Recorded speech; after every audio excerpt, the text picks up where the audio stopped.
নমস্কার বন্ধুরা, আমি অ্যাডভোকেট পায়েল চক্রবর্তী চলে এসেছি একটা নতুন লিগ্যাল ভিডিওর সাথে। আর আজকের যে টপিক সেটা খুবই একটা ইম্পর্টেন্ট টপিক, আর আমি ইম্পর্টেন্ট টপিক ছাড়া অবশ্যই আপনাদের সাথে আলোচনা করব না। তো অনেক দিন পরে এসেছি, আশা করি আপনারা ভালো আছেন, আমিও ভালো আছি। তো আজকের টপিক হচ্ছে স্যুট ফর ডিক্লারেশন কারা করতে পারে, কখন করা হয় এবং কি রিলিফ মানুষ পেতে পারে। ঠিক আছে, এই বিষয়ে কোন সেকশনে এগুলো আলোচনা করা হয়েছে এই টপিকে, সেই বিষয়ে আলোচনা করব। তো স্পেসিফিক রিলিফ অ্যাক্ট টাইটেল 63 এই অ্যাক্টে সেকশন 34 এবং সেকশন 35 এই দুটো সেকশন কিন্তু আমাদের এই স্যুট ফর ডিক্লারেশনের ওপরে আলোচনা করেছে। তো সেকশন 34 এবং সেকশন 35 কি বলছে? সেকশন 34 বলছে যদি কোনো ব্যক্তি লিগাল অধিকার বা আইনত যে অধিকার সেটা যদি লঙ্ঘিত হয় বা খর্ব হয়, সেক্ষেত্রে কিন্তু আমরা লিগাল স্টেপ হিসেবে এই স্যুট ফর ডিক্লারেশন যে কোনো সিভিল কোর্টে করতেই পারি। ঠিক আছে, এবং যে ডিক্রিটা পাওয়া যায় সেটা কিন্তু ডিক্রি বা জাজমেন্ট এগুলো কিন্তু সম্পূর্ণ জজের ডিসক্রিশনারি পাওয়ার। আমি আগেই বলি, অনেক ক্ষেত্রে আমার কাছে এই ধরনের কোয়েশ্চেন আসে যে জজ কি অর্ডার দেবে বা জজ কি করতে পারে, আপনি কিছু বলতে পারবেন? অবশ্যই একজন উকিল হিসেবে আমি কখনোই এটা বলতে পারবো না। আমি আপনাদের হয়ে লড়তে পারি, হ্যাঁ, আপনাদের হয়ে হার্ড অ্যান্ড সোল চেষ্টা করতে পারি, ঠিক আছে, কিন্তু আমি কখনোই এটা বলতে পারবো না যে জজের মাইন্ডে কি চলছে বা তিনি কি ডিক্রি দিতে পারে, তিনি কি অর্ডার দিতে পারে, তাই না? তো আবার টপিকে আসা যাক। তো সেকশন 34, 35 স্পেসিফিক রিলিফ অ্যাক্টে তো ডিক্লারেশনের স্যুট ফর ডিক্লারেশনের কথা বলা হয়েছে। এই স্যুট ফর ডিক্লারেশনটা ডিক্লারেশন মানে যে কোনো কিছু ডিক্লেয়ার করা। কোনো মানুষ যখন নিজের অধিকার থেকে সরে যেতে থাকে তখন কিন্তু তিনি এই স্যুট ফর ডিক্লারেশনের পথ বা হাত ধরতেই পারে। সেক্ষেত্রে আমি বলি, কিছু উদাহরণ দিয়ে আপনাদের বলি। যেমন ধরুন এ এবং বি, ঠিক আছে, এ এবং বি, ঠিক আছে, তারা কি করছে? এ এবং বি একটাই প্রপার্টির দুজনেরই অধিকার আছে, কিছু অংশ এর আছে, কিছু অংশ বির আছে। কিন্তু এ যদি বলে যে না, আমার পুরোটাই অংশ আমার, বি এর কোনো অধিকার নেই, সেক্ষেত্রে কিন্তু বি কিন্তু এর এগেনস্টে নিজের অধিকার আছে এটা প্রমাণ করার জন্য স্যুট ফর ডিক্লারেশনের মামলা করতে পারে। এবং সেখান থেকে যে সে ডিক্রি পাবে, সে কিন্তু সেই ডিক্রি যদি বি এর ফরে হয় তাহলে কিন্তু এ সেটা মানতে বাধ্য। তো বোঝাতে পারলাম যে আইনত যে অধিকার সেটা লঙ্ঘিত হলেই কিন্তু আমরা করতে পারি। এছাড়া আরেকটা ক্ষেত্রে আমরা জানি যে কোনো ব্যক্তি যদি 7 বছর ধরুন আমাদের ফ্যামিলি বা আপনার ফ্যামিলিতে কোনো ব্যক্তি 7 বছর নিরুদ্দেশ, সেক্ষেত্রে ডেথ সার্টিফিকেট বার করতে গেলে কিন্তু আমাদের স্যুট ফর ডিক্লারেশন সেটা করতে হবে। যদি স্যুট ফর ডিক্লারেশন আমরা না করি তাহলে সেক্ষেত্রে কিন্তু আমরা কখনোই সেই ডেথ সার্টিফিকেটটা প্রুফ করতে পারবো না।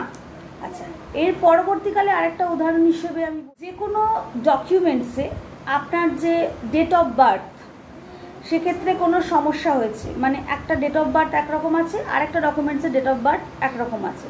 তো সেক্ষেত্রে ডেট অফ বার্থ যে সেম, আপনি যে সেম অ্যান্ড আইডেন্টিক্যাল পার্সন সেটা প্রমাণ করার জন্য কিন্তু আপনাকে স্যুট ফর ডিক্লারেশনের হাত ধরতে হবে এবং স্যুট ফর ডিক্লারেশনে একটা মামলা করতে হবে। সেকশন 34 এবং 35। সেকশন 34-এ তো আমি বললাম যে কি কি ক্ষেত্রে আপনি স্যুট ফর ডিক্লারেশন করতে পারেন। এবং আরেকটা ব্যাপার হচ্ছে, এই যে স্যুট ফর ডিক্লারেশনের মামলায় যে কোনো জেনারেল মানুষের ওপরে কিন্তু এটা করা যায় না। অবশ্যই এটা স্পেসিফিক রিলিফ অ্যাক্টের আন্ডারে পড়ছে বলে স্পেসিফিক ধরুন স্পেসিফিক মানুষের ইন্ডিভিজুয়াল ব্যক্তির ক্ষেত্রেই কিন্তু এই স্যুট ফর ডিক্লারেশনের মামলাটা করা যায়। জেনারেল মানুষের ক্ষেত্রে কিন্তু এই মামলা করা যায় না, ইন্ডিভিজুয়াল পার্সনের ক্ষেত্রে এই মামলা করা যায়। এবং সেকশন 35 কি বলছে?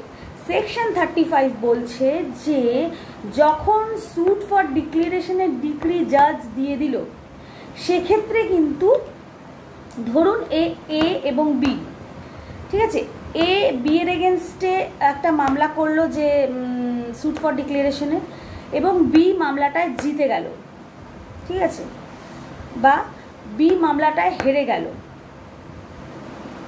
ঠিক আছে, যাই হলো, সেই ডিক্রিটা কিন্তু বিয়ের যারা উত্তরাধিকার তারা মানতে বাধ্য। ঠিক আছে, সুতরাং সেকশন 35-এ বলা হয়েছে যে ডিক্রিটা হবে, যার এগেনস্টে হবে বা যার ফরে হবে বা যার এগেনস্টে হবে, সেটা কিন্তু তার উত্তরাধিকারীরা মানতে বাধ্য। সেটা স্পেসিফিক্যালি ফ্যাক্টের সেকশন 35-এ বলা হয়েছে। তাহলে আমরা এখান থেকে একটা ছোট্ট আলোচনার মাধ্যমে বুঝতে পারলাম যে স্যুট ফর ডিক্লারেশন হচ্ছে লিগাল রাইট, যে কোনো মানুষের লিগাল রাইট প্রমাণ করার জন্য বা নিজের অস্তিত্ব প্রমাণ করার জন্য এই স্যুট ফর ডিক্লারেশনের মামলা করা হয় যে কোনো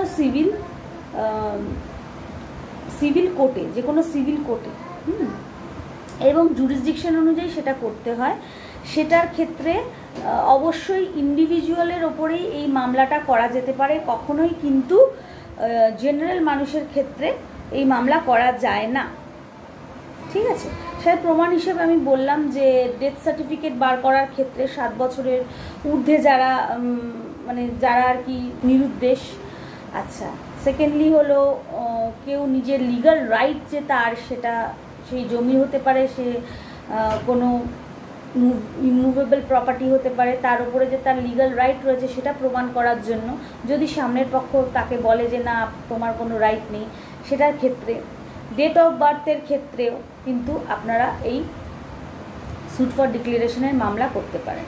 ঠিক আছে, তো আজকের এই ছোট্ট আলোচনা আপনাদের কেমন লাগলো অবশ্যই আমাকে বলবেন।